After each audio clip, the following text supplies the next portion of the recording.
During mid-June of 1944, the Japanese suffered greatly at the Battle of the Marianas, where the Navy lost 3 of its aircraft carriers, and the Army and Navy collectively lost around 700 aircraft. Vice Admiral Ozawa's aircraft carriers had either been destroyed or effectively emptied of their aircraft capacity, and as a result, the Japanese Navy became aware that all future operations would have to rely solely on the surface fleet, which is something they had neglected to use up to this point in the war. The Japanese had always intended to use the full force of the surface fleet when the time seemed correct. However, as long as U.S. submarines and aircraft carriers were controlling multiple passages of the Pacific, the Japanese did not feel that their surface fleet would be safe enough to operate in a decisive fleet action. It became apparent to the Japanese that the United States was going to be invading the Philippines within the upcoming 3 or 4 months, 5 at the latest. As a result, Combined Fleet Headquarters cooked up Operation Sho, and it outlines: make every effort to discover enemy invasion forces at maximum distance by means of land-based air searches, and determine the enemy's landing place and time as early as possible as to permit our forces to get into position for battle. The first striking force should be moved up to Brunei, North Borneo, in sufficient time to rush forward and destroy the enemy transports on the water before they disembark their troops. If this fails and the transports begin landing operations, the attack force will engage and destroy the enemy in their anchorage within at least 2 days of the landing, thus crippling the invasion effort. The 1st and 2nd Air Fleets will make a surprise attack on enemy carriers with a view of reducing their strength. Then, 2 days before the arrival of our surface force, we'll launch all-out attacks on the carriers and transports and thus open the way for the striking force to approach and engage the enemy. The Japanese surface fleet would be divided into 4 operational divisions. The 1st division was under the command of Vice Admiral Kirita aboard his flagship, the heavy cruiser Atago. The 2nd division was under the command of Vice Admiral Suzuki aboard his flagship, the battleship Kongo. The 3rd Division was under the command of Vice Admiral Nishimura aboard his flagship, the battleship Yamashiro, and the 4th Division was under the command of Vice Admiral Ozawa aboard his flagship, the aircraft carrier Zuikaku. Admiral Kirita's command was undoubtedly the strongest. He had the 1st Battleship Division's Yamato, Musashi, Nagato, the 4th Heavy Cruiser Division's Atago, Takao, Chokai, and Maya, and the 2nd Destroyer Squadron's light cruiser Noshiro and 9 destroyers. From July to mid-October, the battleship Musashi was located at Linga Anchorage. There, the crew would receive leave, undergo training, and supply the ship with fresh provisions. By the 18th of October 1944, the Japanese Navy was aware of where the United States landings were going to take place within the Philippines, and they began shuffling their ships around in order to properly set them up for Operation Sho. The Musashi received orders that day to apply a black paint to its wooden decks using soot from the funnel. This would not be a uniform coat, but rather irregular and splotchy. The reason for applying black paint to the deck was to conceal the ship during the night breakthrough of the San Bernardino Strait. After the paint was successfully applied, Musashi departed Linga, and 2 days later on the 20th of October, it arrived at Brunei Bay, Borneo. The next day, on the 21st of October, Combined Fleet orders were given that activated Operation Sho. The Japanese surface fleet was ordered to break through the Tacloban anchorage on the dawn of the 25th of October, where it would attack and destroy U.S. transports. On the 22nd of October, the Japanese fleet set sail. Admirals Kirita and Suzuki would travel together. They would pass through the Palawan Passage on the 23rd of October, the Sibuyan Sea on the 24th of October, and attack on the 25th as outlined in the orders. However, operations would not go as planned.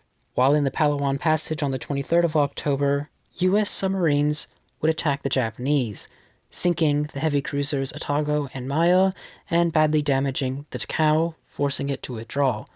Admiral Kirita survived the sinking of Atago, and he transferred his command to the Yamato. 796 crew from the Maya were rescued, and they were transferred to the safety of the Musashi. Most of the Japanese fleet had made it through the Palawan Passage intact, but Kirita's concerns were not over, as he knew upon entering the Sibuyan Sea his fleet would be within the range of U.S. carrier-based aircraft, and he knew attacks were bound to come. And so, at 7:47 a.m. on the 24th of October, he ordered his ships into an anti-aircraft defensive circle formation, since he was well aware that the Japanese Navy nor Army would be supplying aircraft support. At roughly 8:10 a.m., 3 PBY Catalina patrol bombers had spotted the Japanese formation, and they alerted a search plane from CV-11 USS Intrepid, which would signal the Japanese location. Musashi would attempt to interfere with U.S. radio communications, but failed. At 10:18 a.m., Musashi's lookout spotted 40 enemy carrier-based aircraft bearing 110 degrees, and 7 minutes later, Musashi opened fire. At 10:27, Musashi was attacked by 8 Helldivers while it was traveling at 24 knots in a zigzag pattern. 4 bombs would land around the bow and cause minor leaks below the waterline. However, one 600-pound bomb would strike the ship in its number 1 46-centimeter turret, failing to penetrate the roof armor and causing no damage. At 10:29, Musashi was attacked by 3 Avengers, all dropping torpedoes. 2 of the torpedoes ran underneath the Musashi, but one struck it in the vicinity of frame 130 on the starboard side, outside of boiler room number 11. The shock of the explosion caused some rivets to fail within the bulkheads separating boiler rooms 7 and 11 from the exterior voids, and minor leaking of those 2 boiler rooms occurred, though it was controllable.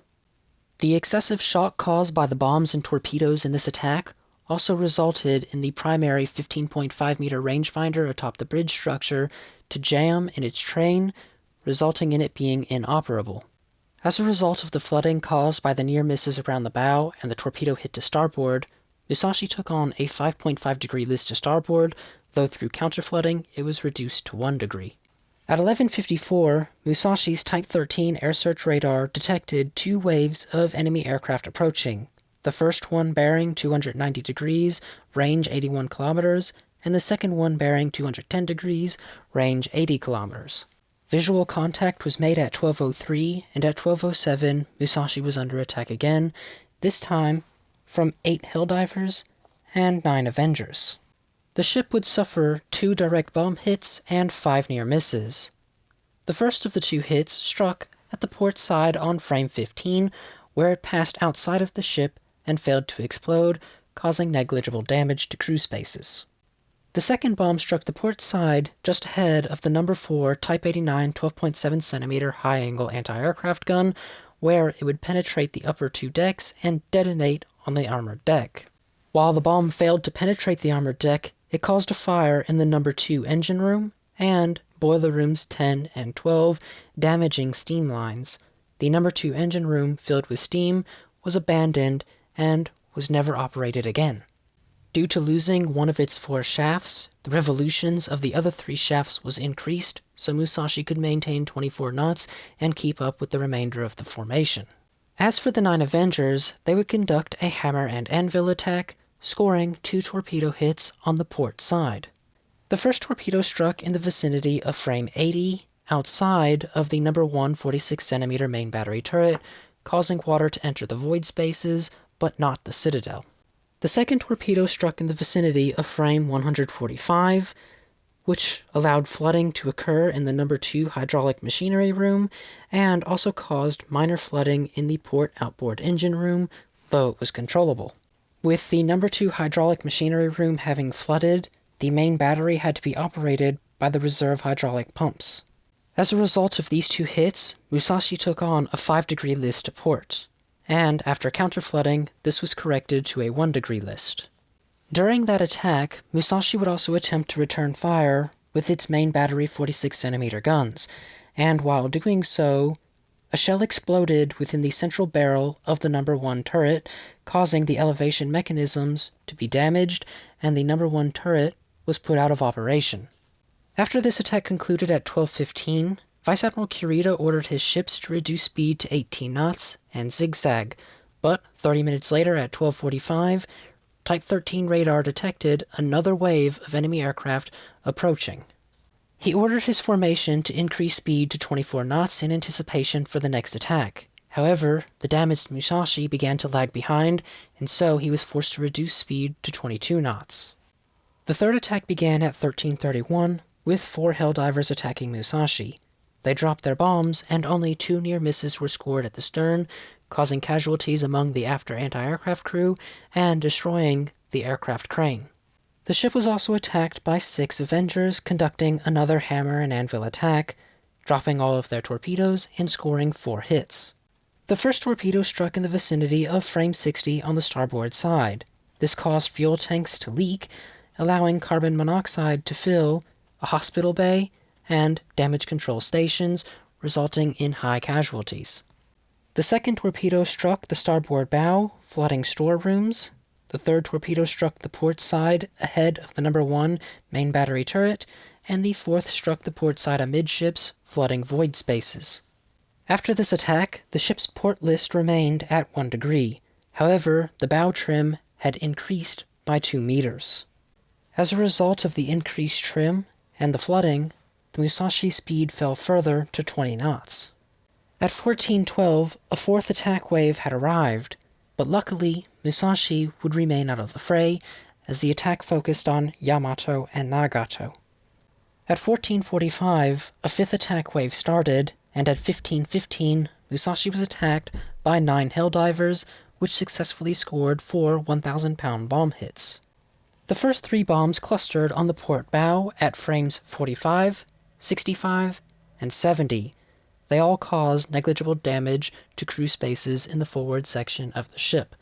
The 4th bomb struck in the vicinity of frame 135 on the starboard side, where it badly damaged the galley office and knocked out several 25mm machine guns. Interestingly, not a single fire was started. The ship was simultaneously attacked by 8 Avengers, resulting in 4 torpedo hits. The first 2 torpedoes struck on both the port and starboard side in the vicinity of frame 70, causing excessive flooding of forward stores and resulting in the bow trim increasing to 4 meters. The third torpedo struck on the starboard side at frame 138, causing flooding of the starboard hydraulic machinery room and severing a major electric wire passage. The 4th torpedo struck in the vicinity of frame 110 on the starboard side and only flooded void spaces. When this attack had concluded, Musashi had a list 2 degrees to starboard, but by counterflooding it was reduced to 1 degree. However, the forward trim, now down by 4 meters, was causing a serious problem, and the ship could not make more than 16 knots. After a few minutes, Musashi's speed fell further to 13 knots, and it became apparent to Kurita that he could not keep slowing his formation down to allow Musashi to keep up, and so he dispatched the heavy cruiser Tone and the destroyer Kaioshimo to escort the Musashi and ordered it to withdraw. However, Kurita's order would not be realized, as at 1515, a 6th attack wave arrived, and the results would be fatal. At 10:25, Musashi was attacked by approximately 40 aircraft, divided between Avengers and Helldivers. The damage received is as follows. A 500-pound bomb penetrated the right wing of the air defense station and exploded in the tower bridge. It caused approximately 70 casualties. Among them was Musashi's commander, Rear Admiral Inaguchi, whom survived and was relocated to the second aft bridge. A fire was started, but was quickly extinguished. A further 3 bombs struck the port side in the vicinity of frames 105, 115, and 120, destroying several anti-aircraft guns, and also destroying the number 1 radio room, the forward telephone room, and the information center. A further 2 bombs struck close together on the starboard side in the vicinity of frame 115, causing heavy casualties amongst anti-aircraft gun crews, badly damaging the superstructure, and causing blast damage to the forward bulkhead of the number 7 boiler room. Another bomb struck aft of the bridge structure, destroying an anti-aircraft gun crew waiting room and badly damaging the backside of the bridge. Another bomb struck in the vicinity of frame 75 on the starboard side, destroying a wardroom, but most importantly, it caused a crack in the hull approximately 2 meters wide, running from frames 70 to 95. A final bomb struck the ship in the vicinity of frame 62 on the port side, causing negligible damage. As for torpedoes, 5 struck the ship on the port side in the vicinity of frames 40, 60, 75, 80, and 105. This resulted in the flooding of the 2 lower levels of the number 1 46cm main battery turret magazine and the flooding of the forward Type 89 high-angle gun magazines. Another torpedo struck in the vicinity of frame 125 on the port side, causing boiler room 8 to flood and also causing minor leaks to occur in boiler room 12. Another torpedo struck in the vicinity of frame 140, causing one of the 25mm ammunition magazines to flood. The Musashi was then struck by another torpedo in the vicinity of frame 145, causing the number 4 engine room to flood, and also allowed leaks to occur in the number 2 engine room. Finally, a torpedo struck in the vicinity of frame 165 on the port side. This resulted in the shell handling room of the number 3 46cm main battery magazine to flood, ventilation ducts to be destroyed, and this resulted in the flooding of the number 6 high-angle gun magazine. After this attack, Musashi had a port list of 10 degrees and a forward trim of 4 meters. But through counterflooding, the port list was corrected to 6 degrees. After the counterflooding had reduced the list to 6 degrees, the primary steering mechanism failed and the rudders were jammed 15 degrees to port. The ship only had 7 of its 12 boilers still in operation and the 2 starboard turbines. As a result, the ship was only capable of making 6 knots. At 16:21, Vice Admiral Kirita's force approached the Musashi, and by this point the port list had increased to 10 degrees and the bow was down by 6 meters. Vice Admiral Ugaki, whom was in charge of Battleship Division 1, later wrote, "We passed by our partner Musashi, whose miserable position was a sorrowful sight. All available compartments for pumping in had been filled with water, and she listed about 10 degrees to port. Though the Imperial crest was seen, her bow was already under, with the lowest part of the weather deck in front of the fore turret barely out of the water." After seeing the pitiful state Musashi was in, Vice Admiral Ugaki ordered the Musashi to ground on a shoal so that temporary patches could be made to the bow, allowing the ship to return to Japanese waters. Unfortunately, the bow trim and port list increased, and the Musashi was unable to move. As a result, the Musashi's crew latched off the port anchor and chain and also moved food from the port side to the starboard side with almost no effect. Admiral Kirita, whom was in contact with fleet operations, received a message stating, "Since the start of this operation, all forces have performed in remarkable coordination, but the first striking force's change in schedule could mean the failure of the whole operation. It is ardently desired that this force continue its action as prearranged." By 1800, Ugaki was still in contact with the Musashi. He was attempting to figure out a means of beaching the ship so that it could be saved, and at 1815, he received the Musashi's final message. "Only the starboard inboard shaft moves. Rudder steering is possible." However, due to the message that Kirita had received, Ugaki and Kirita had to move on without the Musashi, and they left only the destroyer Kagoshima at Musashi's side. Musashi's after-action report describes the final moments. List increased to 10 degrees to port, and therefore the number 3, 7, and 11 boiler rooms were flooded, but it was not so effective. Then, number 3 engine room was also flooded, but the list increased to 12 degrees to port. After confirming the further settling of the bow, the crew was ordered to prepare for abandoning ship. Flags were lowered, list came to about 30 degrees, and all hands abandoned ship. List increased rapidly and she capsized when 2 consecutive explosions took place. Sank 1935. A total of 1,023 men would perish with the ship, including Rear Admiral Inaguchi. However, 1,376 were saved. But unfortunately for the majority, they would be left in the Philippines, where they would die in combat later.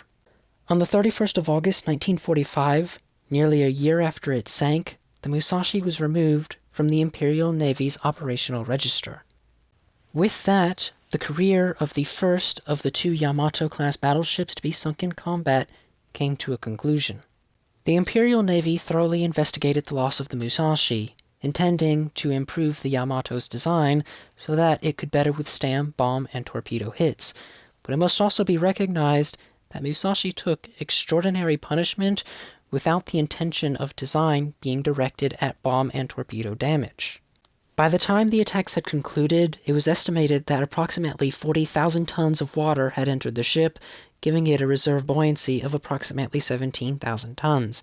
However, because of progressive flooding, the ship succumbed to its damage nearly 4 hours after taking its final hit. As the conclusion of World War II would show, no other battleship in history would sustain such extraordinary damage and manage to remain afloat for such a long period of time. With that having been said, I have nothing more I wish to add on to this topic for today. So, if you have learned something new in this video, why not leave a like and a comment down below, and have a wonderful day.